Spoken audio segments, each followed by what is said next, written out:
Hi there, it's Marcus here.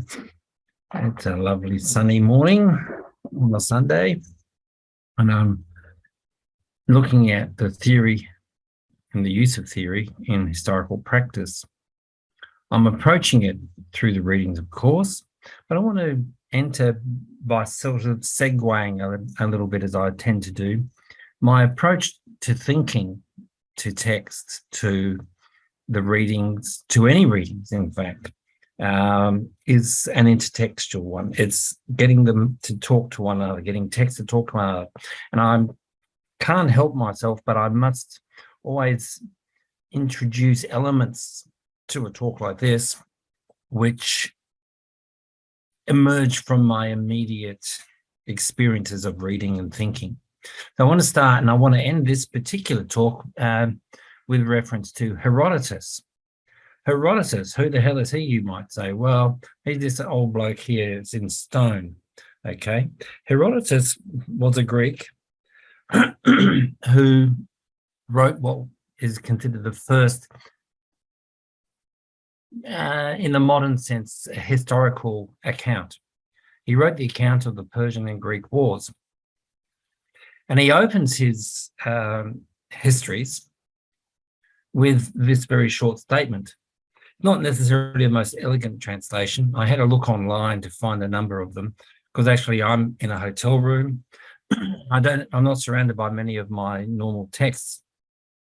So, anyway, this is Herodotus of Halicarnassus, who lived in the decades before Plato. He lived a few decades after the major conflicts at the beginning or early in the 5th century between the Greeks and the Persians. 490 BCE and 480 BCE, they were the two times that the Persians tried to invade Greece. And both times, you had the 300 Spartans with Leonidas, and then you had the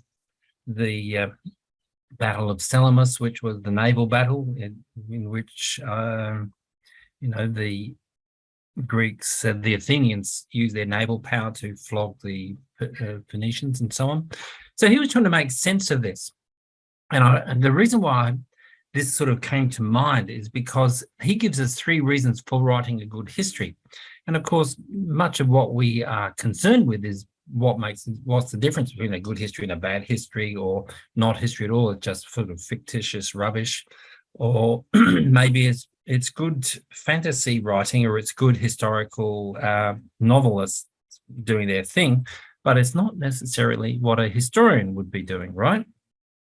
So he says, first of all, he's writing these histories so that, he's hopefully that thereby preserving from decay the remembrance of what men have done, okay? That's the first thing, is just to record what people have done in the past. But he goes on and he says, and of preventing the great and wonderful actions of Greeks and the barbarians. Now, barbarians are not barbarians as in, as the modern usage is. A barbarian was quite simply a non-Greek, particularly a non-Athenian. Herodotus himself is from Halicarnassus. He wrote and shared his histories in Athens, and then he moved on to a Greek town in the south of Italy somewhere, a new colony there, a new Greek colony. Can't remember what it was right now. I should have looked it up. And I could appear to be all-knowing. But anyway, so, he's interested in preventing from loss of memory, from decay, the great and wonderful actions of the Greeks and the barbarians. So he's not just saying that, Greeks are the only people who've done wonderful things in the past. He's saying, no, Greeks and non-Greeks have both done amazing, glorious things. And the other thing, and I think this is really important for from a historical perspective, is, what he's saying so far is what a chronicler would do. But a chronicler is not necessarily a historian. A chronicler just records what he or she has come across, whether it's in a diary or in something more formalized, like an actual chronicle. The medievalists, particularly the medieval monks and so on, were very fond of keeping chronicles of the Vikings came and attacked here, and King such and such did that here, and whatever. But he wants to also explain. He wants to put on record what were the grounds of the feud between the Persians and the Greeks. So there's a link so that you can go and see the translation of this particular work online. There are multiple translations. The Gutenberg translation is a more archaic form of English, so I went with the modern one, a bit like the modern Bible as opposed to the Bible of King James and so on. But I'm going to start with this, and I'm going to end with exactly the same quote from the introduction to Herodotus. But another thing that I've been thinking about over the last few weeks, particularly in my confinement, I might say, as a geriatric, great book. This book called Songlines, okay? And it's a book that came out of an exhibition that was held by the National Gallery and the National Museum in Canberra a couple of years back. It's really, really interesting because in a sense, what Herodotus is saying is that we've got remembrance, we've got to remember and give due glory to the past, and we've got to put on record some kind of explanation, all right? So that explanation is particularly the thing that Herodotus is the first one to think, I actually want to explain these events. And he goes back often generations, goes back into myth sometimes. He travels all over the sort of the known Mediterranean world in order to try and tie things together. Sometimes it seems totally random to us, but which is one of the reasons why Herodotus has sort of earned the not necessarily most affirming of epitaphs. Herodotus, the father of history and the father of lies. But, we can put that aside because really, in his mind, he had no model to work on. He was kind of trying to invent what was going on. That book, Songlines, is an attempt to capture the kind of worldview, the knowledge view of a world that is oral. Now, in Herodotus' time, no one was writing histories. Most historical memory was in the head of individuals who might have been the eyewitnesses there, or their granddaddy had told them, and so on. So there was an oral tradition. But they were also this was the beginning of literacy. Only a few centuries before Herodotus, the first people had started writing things down. Before that, it was a purely oral culture. That's the culture that gave us the Iliad and the Odyssey from Homer and so on. But Homer, the Homeric poems were written down, the epics, we should call them really, were written down a couple of centuries, 3 centuries at the outside, before Herodotus. But there was no attempt to explain anything. Certainly, Homeric epic was focused on number 2, to prevent the loss of memory of due glory. And you must remember, if you look at Homer's Iliad, for instance, that the Greeks were the so-called heroes, but the Trojans had their heroes too. Hector, who gets he gets beautiful treatment in Homer. He is as much a hero as his opponent Achilles, and so on. He's an extraordinarily honorable and virtuous person. All right. That was very important to epic. But in Homer, the gods were doing all sorts of manipulation behind things. There's no mention of the gods in that way in Herodotus. In fact, if you look at current readings of Herodotus, it's really, they make a huge amount about the fact that he left the stories of, Zeus doing this and so on out, or we put them very much in the back. Herodotus did assume a lot of tacit knowledge, all right, on the part of the readers or the people who heard a recitation of Herodotus's own work. So there was tacit knowledge. And a lot of this is the kind of stuff that comes out in this book. So I'm going to jump to the next slide. And there we have this fantastic image of the song lines drawn by David Jalai. Sorry, falling over my own tongue here. Okay, the Corpus Australia, Bundayan, the body of Australia. And, you know, this is Margot Neal writing here, because Neal and Kelly share sections, okay? So Neal has this to say: the master archive, and I'll talk about that in a moment, is country, okay? Living and breathing, it's like a personage. So what we have is the first archive, you might call it here, using the third archive, the second and the third. This is my current thinking. I haven't got to the end of the book yet, so I might have to change my mind. But, you know, as I'm seeing it, the first archive is the written archives, the archive that, you know, any historian worth their salt will go and bury themselves in to find out whatever they're after. The second archive is human memory.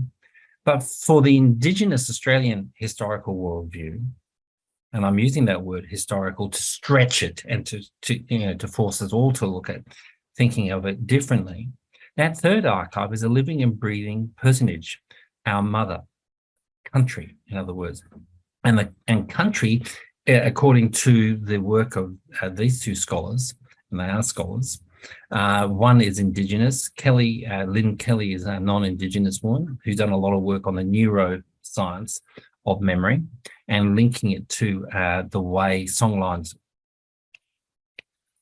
elicit memory through association. Okay, I just wanted to bring that in because to me, I can see parallels between Herodotus, him bridging literacy and oral traditions, or literate and oral traditions, and the way that Indigenous Australians recorded memory and history through songline or story.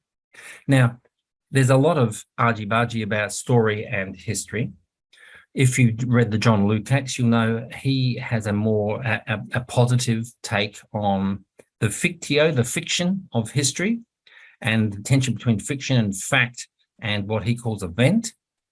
We also have Inga Clendenin's work, where she is saying a historian does a certain kind of work that is not, it precludes fiction, precludes story in that sense.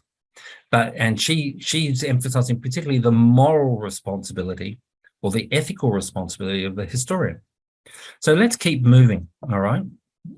So how does Evans approach the work of David Irving particularly? He goes in the reading for week 1, he goes to great lengths to offer us a balanced assessment of the ingredients of the case. He's not a Lipstadt fan in the sense. He's saying that she's as committed to her position as David Irving is committed to his. So he points to the implications and what exactly was under question here. Okay, the issue of historical truth and method is really what sits at the core of Evans' work in sort of offering an assessment, which is what he was asked to do, to write a report on the historical method of David Irving, not Deborah Lipstadt.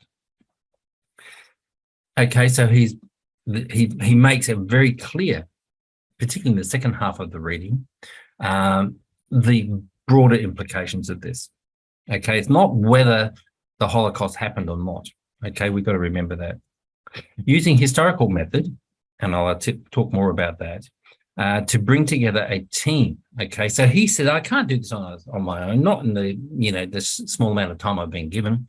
So he talks about the qualifications of the 2 PhD students that he draws in.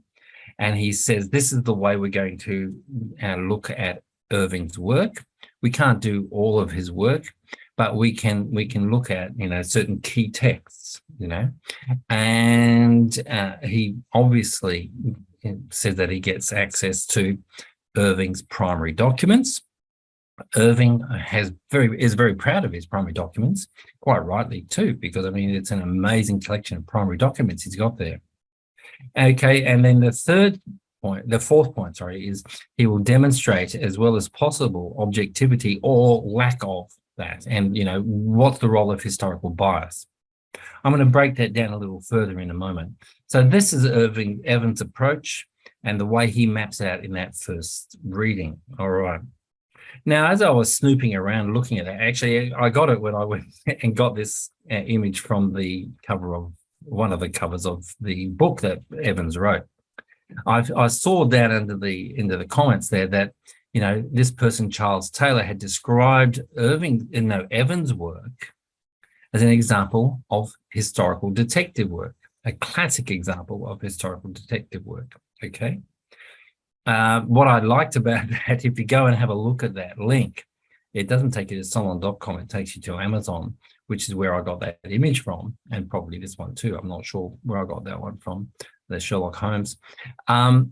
Is that, there's also a quote from David Irving, talking about what rubbish and how intellectually dishonest Evans is. So, it's interesting there. Of course, you're never going to get people to agree, but Irving lost the case, so he's feeling particularly pissed off and sour about it all. So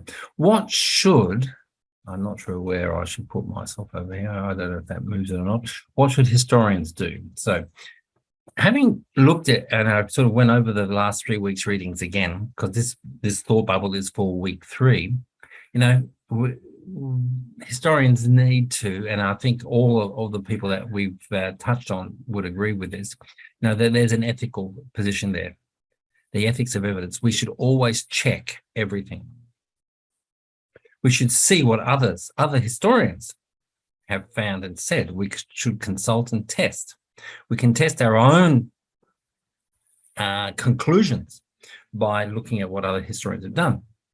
Also, we should acknowledge our own position. I should confess that I am a left-wing, whatever, okay? White, older male, colonialist, blah, blah. Okay, this is my position. Nothing much I can do about it other than to try and, if you take Rosen's approach of historical consciousness, try to work from, take a critical and perhaps genetic position. Okay, we should also ensure that the evidence is presented in its wholeness, completeness. We shouldn't skew or cherry pick.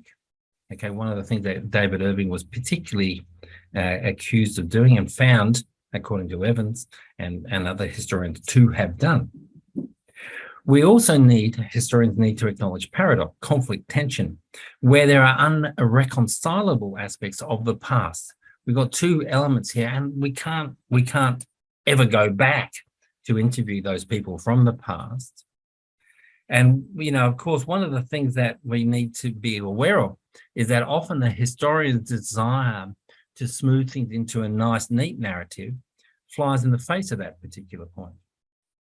But the narrative is where interpretation, the second last point, comes in. Interpret within a constructed edifice of evidence. I think that's really important. Clendenin, Evans, and there's another one, Lukács, all sort of stress this, that the historian isn't free just to make things up.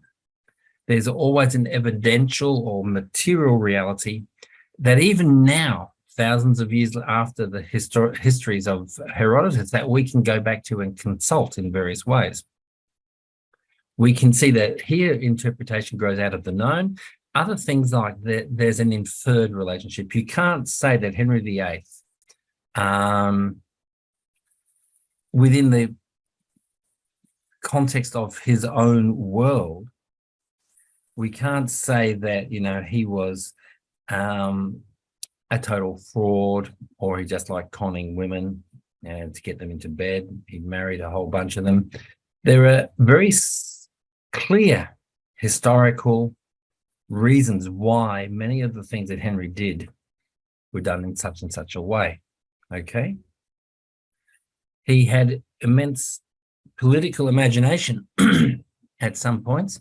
At other points, like any politician, he was totally opportunistic, severing from the Catholic Church, was a purely opportunistic aspect of his reign, and so on. So we can say that there are certain knowns and there are certain things that we can infer that make logical sense. You can't say that Henry VIII liked jazz, of course, because jazz didn't exist back then, but also because it wouldn't make sense to say that there was that some form of music or something that was anachronistic, something out of that timeline was relevant to the timeline. Inference is a very, very interesting aspect of being and working as an historian. We can say we have 30, 40, 50, 60, 70% of this material that helps us understand. I'm going to jump now to Ned Kelly, helps us understand what kind of individual Ned Kelly was. But, you know, as to why he and the other guys went out and shot those police, or as to why he wrote the Jerilderie letter at the end of his life in his cell, you know, why those things happened, we're not so sure. Now,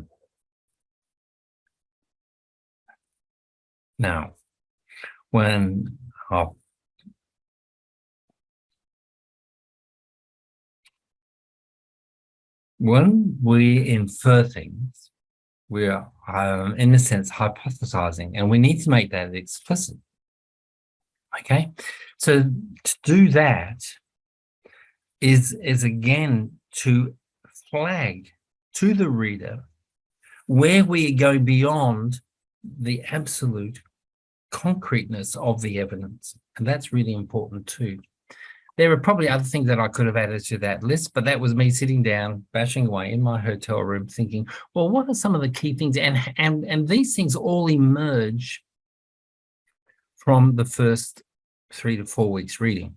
In fact, they keep on coming up again and again, you know, as you get into the middle part of the course. You know, when we look at, you know, women, where are women in history, or emotions and so on, we need to be able to apply these and probably other aspects as well. This is a good list to start with. I'm not saying it's complete, especially if we want to go down the track of looking at books like and thinking like songlines. What about the orality in history and so on? But let's keep moving. So Evans at one point in that reading, week 1 reading, and sorry, I don't like to stay within a specific week, quite simply because I think we get much more out of the intertextual comparative work that I kind of do in these presentations, especially because I'm not currently able to sit with you in classes and sort of play across these journeys. Oh, look at that. I forgot to finish the references here too. That was naughty of me. So anyway, that's life. So Evans, you know, talks about his historical epistemology. Epistemology is quite simply the philosophy of how we know what we know. And of course, if we think Royston, we can see that epistemology is not a one-size-fits-all. There's traditional epistemology, there's exemplary, there's critical, and there's genetic, using his terms. Okay, so historians often disagree, Evans points out, as they do. And scholarly disagreements often involve accusations of misreading or neglecting sources. We can think, if you've done anything on Keith Windshuttle, we can think about the amount of argy-bargy going on there, in those history wars, we would call them, stretching interpretations beyond what the evidence seemed to allow. David Irving was found to be guilty of that. How was it going to be possible to distinguish between interpretation and fantasy, argument and tendentiousness, imaginative readings of the sources and outright manipulation of them? Minor errors of fact, we all make mistakes, and deliberate distortions of the document, deliberately leaving out a sentence or a paragraph to throw the evidence or make the evidence seem to be giving a certain take on what happened when quite the contrary might have been the case. Accidental omission or of relevant material and deliberate suppression of inconvenient evidence. Okay, so these things are at work in Evans' own assessment. He was tasked to assess the work of David Irving, and he lays out very clearly how he set about doing that. Certainly, he goes on, there are many historians, this is the next page, who has strong views on a variety of political issues. It is not realistic to demand that they keep politics out of their work. The real test of a serious historian was the extent to which he or she was willing to or able to subordinate their political beliefs to the demands of historical research. Can they step back, step out of? Documents and other kinds of historical evidence often threw up things that fitted uncomfortably with one's own political beliefs. Both Lipster and Irving, here's a space there, insisted that they were objective historians. Who was the objective historian, we might ask?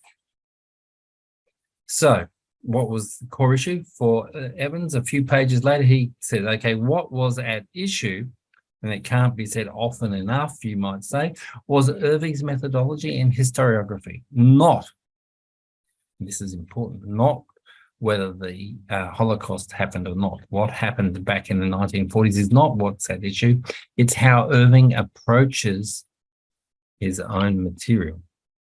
Okay, what kind of historian is he? What were their strengths, were there weaknesses in his methodology? So if we were to turn to Russ and say, hey, Jorn, tell us, we can see that Irving's doesn't approach time as an historian. He approaches the pile of letters he's got from Rommel or Hitler or whoever, these documents, as though they are ahistorical, as though they stand outside of time, outside of decades of interpretation. Irving, is not a sophisticated thinker. He does not look for patterns of historical significance. External and internal life. He again takes these primary documents without any context, without consulting other historians or whatever, and says that these will speak for themselves. In other words, in many respects, he's doing what people before Herodotus did, saying, here we have some primary sources, I can chronicle them, I can cut and paste them. But he does other things. He lets his own politics guide and shape that stuff. So the relation to moral values and moral reasoning is very much of a traditional nature. He said that these are primary documents, therefore they are historical documents, therefore I can extract from them history. Okay, so you can see if you go through those categories that Rursson gives us, and you can ask yourself, well, and you can apply the same categories to another historian, maybe one of your favorite historians, or maybe a historian that you do not like. Yeah, it's well worth. I really like this because this table forces us to think, forces me to think. How do I fit an Irving or a Keith Windshuttle or one of my favorites, Tom Griffith or somebody else, into this order that Rurson's providing us here? I'm not saying that the table is 100% correct in any way. I'm saying, though, it is a thinking machine. It is designed, like all these kinds of relational sort of objects are, to test our thinking. How does it look from this or that perspective? All right, let's turn to Inge Clendenin. So, I particularly like her work because she writes about, in a sense, she's writing mostly about the moral or ethical responsibilities of an historian compared to somebody who makes a movie about the Holocaust or writes a poem or whatever else. Now, she says, look, there's that the historian's unstated but binding contract. Okay, so historians are bound by a contract. Now, that's an interesting thing.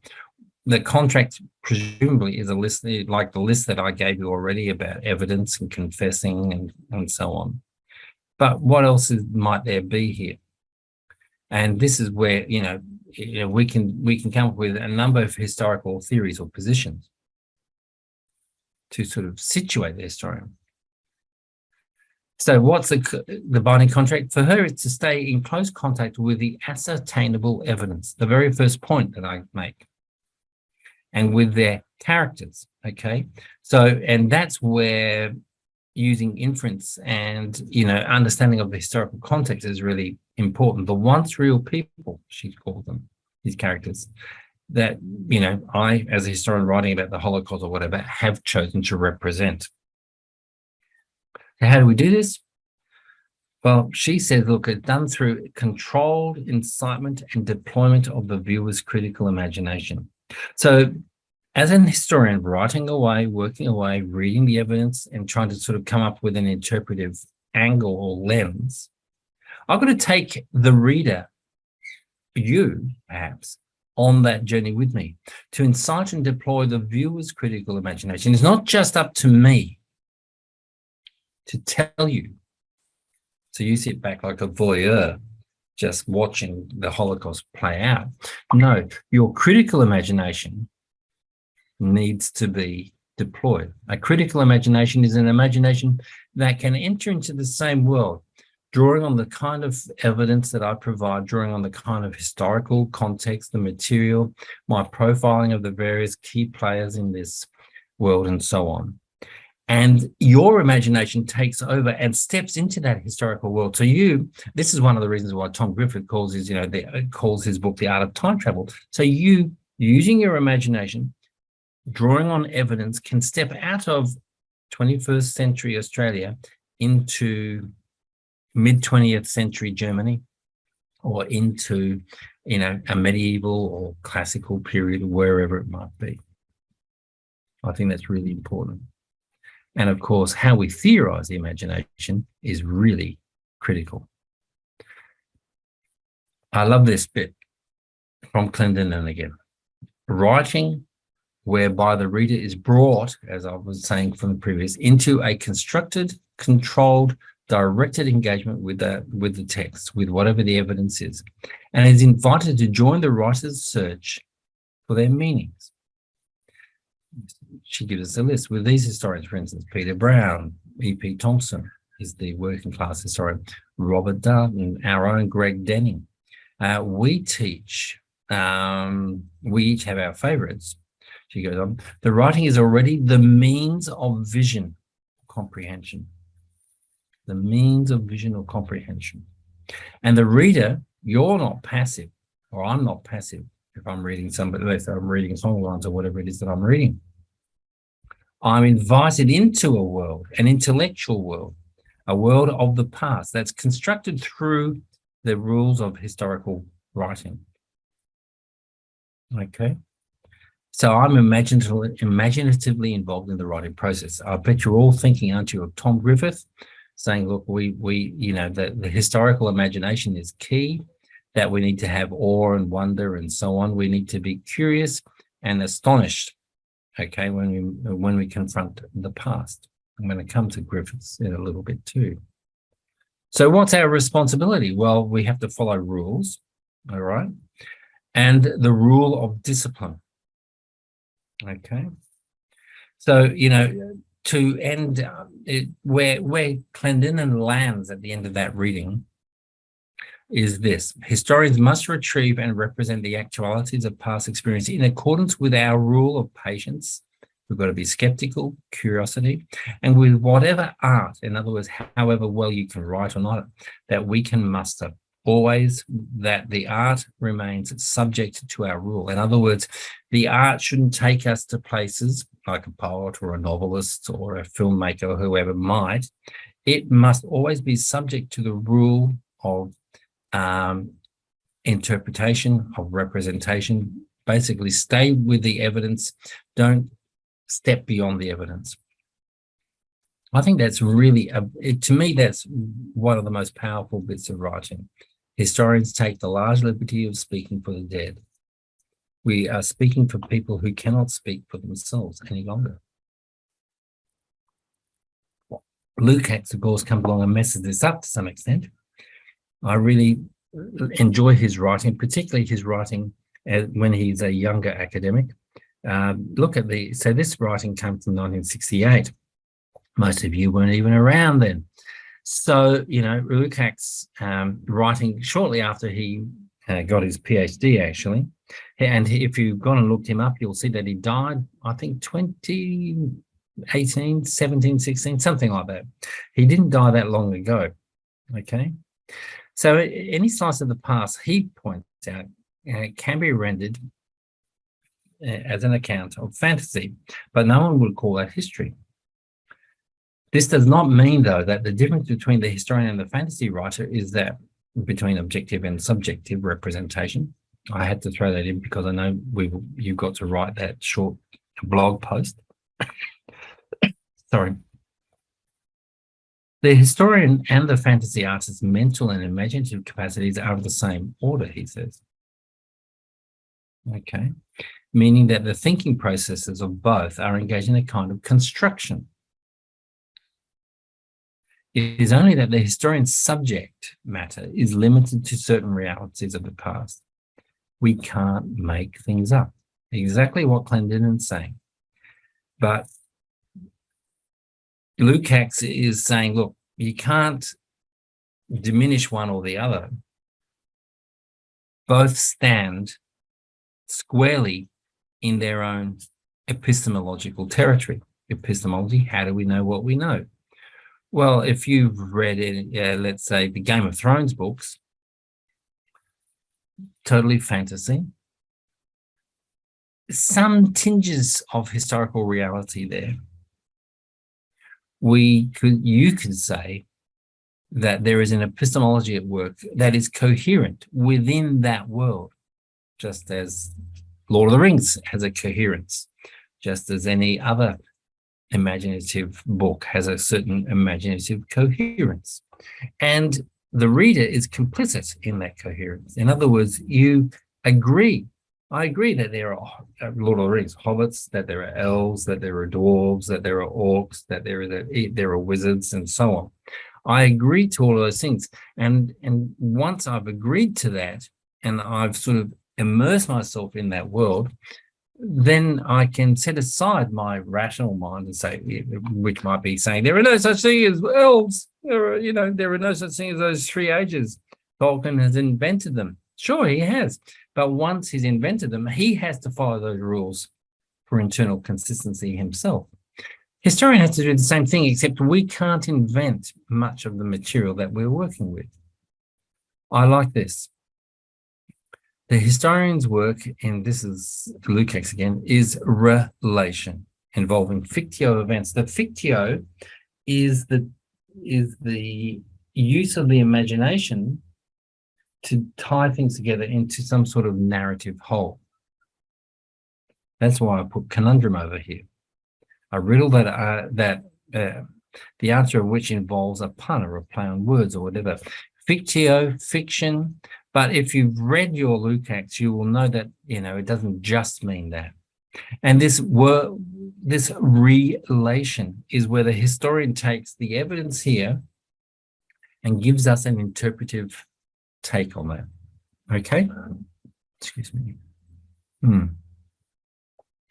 So that brings us to Tom Griffiths. No surprise probably to you, because I think he's a terrific historian and he captures aspects of the historian's craft and work in such an elegant and succinct way. So week 0, this is from. Historians welcome questions about usefulness because history is a democratic practice. He's bringing something else in there, something that I touch on in the second of my points, where, one of the things that David Irving doesn't do is he doesn't look at what other historians have to say. In fact, he thinks what other historians have to say is bullshit, basically. He's not a particularly democratic guy. It's my way or the highway. I'm right. Why? Because I have all the evidence. But no, history is a democratic practice that cherishes its connection with the people and the polity. In other words, the kind of political structure in which we live and in which we generate the historical thinking. All right? History can be constructed at the dinner table, over the back fence, in Parliament or in the streets, not just in a tube room or at the scholar's desk. Historians generally don't try to hide behind jargon or intimidate others. I mean, we do use words like epistemology sometimes, but not very often, do we? if you think about your experience in the courses that you've done so far. So, historians aim to give voice to common experience and seek to communicate with the widest audience. Ironically, it is the very inclusiveness that can expose historians' authority to challenge. History, he concludes, is so important, so ubiquitous. This is because history and culture are almost the same thing, really. So integrated with our public and personal lives that it is possible to take it for granted and overlook its power, the power of history itself. Okay? It so seamlessly underpins everything that we do that it can be hard sometimes to detect its daily revolutionary influence. Okay, so what is the historian's task? Okay, and the task he casts as a quest to be astonished as well as to understand. Okay, the tension goes to the heart of the historical enterprise. It's another conundrum, really. A tension between the past as familiar, obviously, and it's continuous with our own experience, and the past as strange. There are certain aspects of the past that we just would be astonished by, that we can't get our heads around. The essence of good history is the balance between empathy and perspective, intimacy and distance. I love it. So historians immerse themselves in context. They give themselves wholly and sensually, that means in an embodied way, to the mysterious and alchemical art power of archives. So that's why, I talk about the third archive at the beginning of this thought bubble, this mini lecture. But it's also, something about the archives represent a body or a cache of stored information from which we, part of the historical discipline, is to elicit or bring out from that information meaning. Meaning that is never going to be whole, it's never going to be an answer. It's more like a meaning that is a response to a given question or whatever that we're looking at. And that's why, I choose to end with Herodotus again, because he brings that point in at the end here to put on record what were the grounds. In other words, how do we explain, offering a historical explanation for the struggles between the Greeks and the Persians in Herodotus' context, for instance. Okay, so it is that quest for meaning that is really what sits at the heart of good historical practice. Historians need to balance, okay, our astonishment at the world that was with its commonplaceness and so on. So that's where I want to end today. So yes, that's the last slide. I'll end with Herodotus. I hope, I've given you some, some more food to think about, and, that you are enjoying the readings, that they're taking you to places that are unfamiliar, but also because, you've been practicing historians for, 3 years or so now, something where you can say, oh, I get that. Oh, I can see that. Or you can start seeing the implications of these broader thoughts about history, the theorizing, the methodology, the questions about objectivity and so on. How can we be objective? What does objectivity mean? Maybe there's a historical form of objectivity that's like the historical imagination. The imagination is, how would you define it? But if we say historical imagination, you might go, okay, that means given that we have a certain set of evidence, we have knowledge of this much, how do we fill the gaps? That's one area that historical imagination works. Historical objectivity means you cannot ignore the evidence. That is really, really important. But the evidence can look differently depending on where you sit with your historical consciousness. And that's why I brought Rösen back into this particular talk. I'll leave you there. Thank you very much. I'm going to stop sharing right now.